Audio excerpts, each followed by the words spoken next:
jamais dû connaître et qui serait normalement resté secret à tout jamais et qui a éclaté suite à un enchaînement d'événements que mon père ne contrôlait plus du tout. Craignant que ces sites internet ruinent sa carrière, surtout à partir du moment où ils ont été repris donc par certains médias de presse écrite, outre les garanties écrites d'impunité qu'il a obtenues de la part de la chancellerie et de Dominique Perben en personne, il n'a pas pu résister à utiliser ses méthodes habituelles de maître chanteur. Notre père est quelqu'un qui depuis plusieurs décennies était comme un dragon sur un tas de dossiers compromettants, de documents de toutes sortes, dont des photos qu'il s'était ménagées au cours de ces dernières années. Notre père est venu nous trouver à Toulouse alors que nous étions encore étudiants pour nous dévoiler ce que nous racontons d'ailleurs dans les interviews qu'ont publiées les différents sites internet mentionné en introduction, c'est-à-dire l'existence d'un groupe secret de gens de pouvoir de tout type de milieux, la politique, la finance, on nous a parlé de gens des milieux médicaux, même universitaires. Ce groupe secret recrutait beaucoup dans les milieux judiciaires et même les policiers au gradé y étaient très appréciés. Et il s'agirait d'un groupe secret dont les activités consistent à mener des sortes de cérémonies dans le plus grand secret, où l'on conjugue des pratiques aussi étranges et uniformément dégoûtantes que la sexualité de groupe, la scarification. Il a évoqué devant nous des images vous faire drécher les cheveux sur la tête. Il nous parlait de chair calcinée, de brûlures de cigarettes, de chair transpercée. Il nous disait que les personnes qui étaient torturées, parfois tuées à l'occasion de ces séances, déjà les personnes tuées n'étaient jamais consentantes, et que parmi les personnes torturées, il y avait des malades qui réclamaient ce genre de traitement, et puis des personnes non consentantes, parfois des enfants, qui étaient d'abord torturés puis mis à mort, le tout filmé, faisant l'objet d'un trafic de cassettes vidéo illégales qui s'échangerait à des prix fous sous le manteau. Il nous a dit que les proies de ce groupe de prédateurs de la haute société étaient recrutés dans les couches les plus basses de la société et parmi les catégories de personnes que personne n'irait rechercher.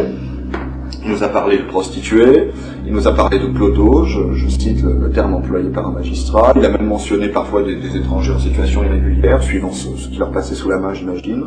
C'est-à-dire des gens qui soit ont rompu des liens avec leur environnement, soit n'ont pas d'existence légale, c'est ce qui est le cas justement d'étrangers en situation irrégulière, et donc en tout cas des gens que personne ne va aller chercher, ou à propos desquels toute enquête sera plus ou moins vouée à l'échec dès le départ.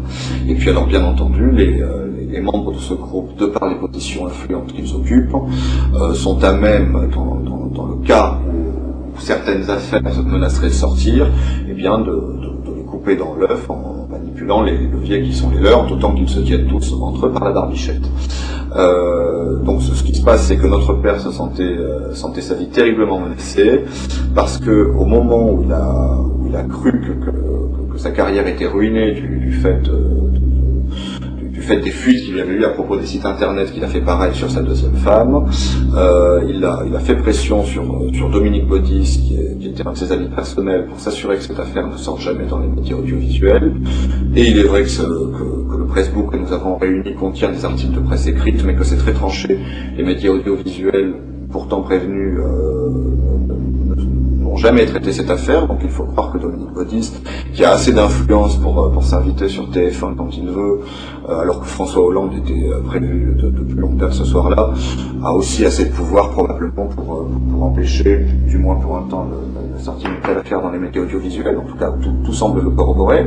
Et donc notre père nous a indiqué aller voir Dominique Baudis encore à Toulouse, comme quoi tous nous sur Toulouse, dans cette affaire, un week-end, pour exercer sur lui des pressions, afin d'obtenir que les médias audiovisuels ne couvrent pas cette affaire, ce qui fut fait. Simplement, le problème, c'est que le chantage est une arme qui est à double tranchant, et que autant la manipulation déraisonnable de cette arme a permis à notre père d'obtenir dans un premier temps tout ce qu'il voulait, le non-traitement par les médias audiovisuels, le non-relayement de cette information, et puis les garanties écrites de la chancellerie, autant après l'avoir rassuré de cette manière et avoir attendu que les choses se tassent un petit peu, il semble que ce chantage très déraisonnable l'ait mené à sa perte et l'ait mené à sa mort. Donc il y a eu trois entrevues Notre père savait où nous trouver. À Toulouse, il savait que nous étions étudiants, il avait nos certificats de scolarité. Voyant que le sol se dérobait sous ses pieds, ne sachant plus vers qui se tourner, je pense que malgré tout ce qu'il nous avait fait subir dans le passé, puisque en France, ce n'est pas une magistrature que nous avons, c'est une véritable pourristrature. Nous savons de quoi nous parlons, nous sommes de la boutique, nous sommes du système, je suis ancien Sciences Po et juriste de 3e cycle avec mention, ma sœur est aussi dans ce cas, nous sommes enfants de magistrats et je peux vous dire que notre mère a vu pas mal de choses pendant des années en tant que femme de magistrat. Notre père était un homme qui a été transformé en monstre par ce système qui fabrique des monstres. Oui, les nouveaux inquisiteurs, ceux qui se posent en moralisateurs de la société, sont en fait des gens qui n'ont pas de leçons à donner à quelconque malfrat. Voyez-vous, les criminels, au moins, ont un code d'honneur, à ce qu'il paraît, ce qui n'était pas le cas de mon père, qui a jugé les autres à haut niveau pendant des années, puisqu'il était président de chambre de cour d'appel. Donc, voyant le sol se dérober sous ses pieds, voyant qu'il avait lancé une machine infernale qui se retournait contre lui et qu'il ne pouvait plus arrêter, notre père s'est en dernier ressort tourné contre ses 2 enfants, il est piteusement revenu vers nous, ce qui a donné lieu à 3 longues discussions qui sont allées crescendo d'ailleurs, puisque il nous a raconté de plus en plus de choses et devenait d'ailleurs de plus en plus nerveux au fil de ces 3 discussions. Il se sentait menacé, ce qui apparaissait déjà en filigrane dès la première discussion. Il nous a dit dès la deuxième qu'il était carrément menacé de mort. Par la suite, il a passé toute une nuit à brûler des documents et des photos. J'ai bien dit toute une nuit, pas simplement 1 heure. Et apparemment, il fallait à tout prix brûler ces choses. Ni la poubelle, ni le broyeur n'étaient suffisants. Nous ne savons pas s'il a brûlé tout ce qu'il avait en sa possession, mais il en a brûlé en tout cas au moins une partie substantielle. Et sa motivation pour cela était apparemment de sauver sa tête. Il a estimé que les personnes qui auraient intérêt à se débarrasser de lui pourraient peut-être cesser d'en vouloir à sa vie s'il se débarrassait de ses cartouches. Et il semble en fait que ce soit le fait pour lui d'avoir brûlé ses vaisseaux de la sorte, de se débarrasser de ses dernières munitions, qui a justement amené ces gens-là à passer à l'acte. Donc ce qui se passe, c'est que rien n'est normal à propos de la mort de notre père. Il est mort le 22 février 2003, nous sommes aujourd'hui en septembre 2005. Depuis tout ce temps-là, nous n'avons cessé de remuer ciel et terre pour savoir la vérité sur la mort de papa. Elle est impossible, elle est indéterminée et indéterminable. L'acte de décès ne mentionne aucune cause du décès, ni l'intervention d'aucun médecin. On dit simplement qu'une personne qui travaille dans une entreprise de pompes funèbres a constaté qu'il était mort, l'a aussitôt mis en boîte et au feu. Nous n'avons jamais été prévenus de la mort de notre père. Nous l'avons appris que par la suite, alors qu'il était trop tard pour sa deuxième femme nous l'a délibérément caché.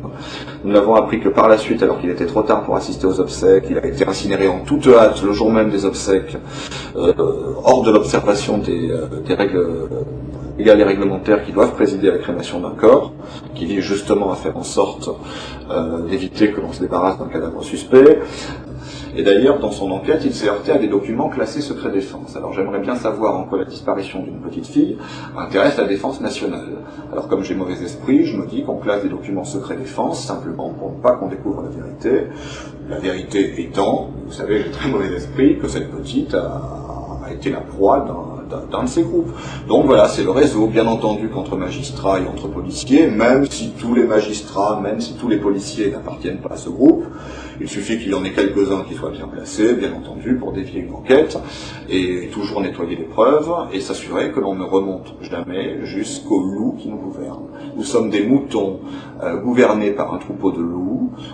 Notre mère a pu voir à l'époque, quand elle assistait à des repas de magistrats où on discutait la veille ou l'avant-veille d'un procès, de comment mon père allait truquer le procès du lendemain, elle était ressortie de ces repas entre nos tables, déjà, avec la ferme impression que nous ne sommes tous que des moutons comparaissant devant des tribunaux de loups, quand on nous traduit en justice, en tout cas quand les affaires ont une quelconque importance.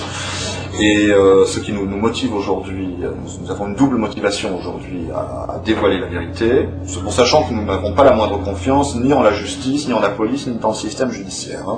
J'insiste très lourdement sur le fait que nous les connaissons beaucoup trop pour avoir la moindre confiance en eux. Alors il y a parmi eux des individus vertueux, je pense par exemple au gendarme Roussel, il n'y a pas que lui, il y en a certes plein d'autres, mais le système est beaucoup trop gangréné. Vous savez, il suffit de mettre une pomme pourrie dans un panier pour que tout le panier soit très bientôt pourri. Les pourris se font avancer les uns les autres, se cooptent entre eux au niveau supérieur et s'arrangent toujours pour verrouiller le système. Ils ont des méthodes démocratiques terriblement efficaces. Et ils ne laissent rien au hasard, alors que les individus qui poursuivent la quête de la vérité sont bien trop souvent isolés ou mis à l'écart. où tous les voyants s'allument en rouge de la sorte, et il semble en plus, alors que normalement personne n'aurait jamais su la vérité, que notre père soit en quelque sorte la ficelle sur laquelle il faut tirer pour dévider enfin toute la bobine, et pour que le peuple retrouve enfin ce à quoi il a droit, c'est la vérité, la terrible vérité. Oh, c'est une vérité qui fait très mal, une vérité qui fâche, surtout dans les plus hautes sphères. Et nous recherchons la vérité, et nous n'arrêterons pas tant que nous, tant que vous, tant que nous tous, nous n'aurons pas toute la vérité sur ce qui se passe dans ce pays.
إشواطن يا عمي، رانا نخدمو مع شواطن هادو اللي راهم هنا شياطين في هيئة إنسان.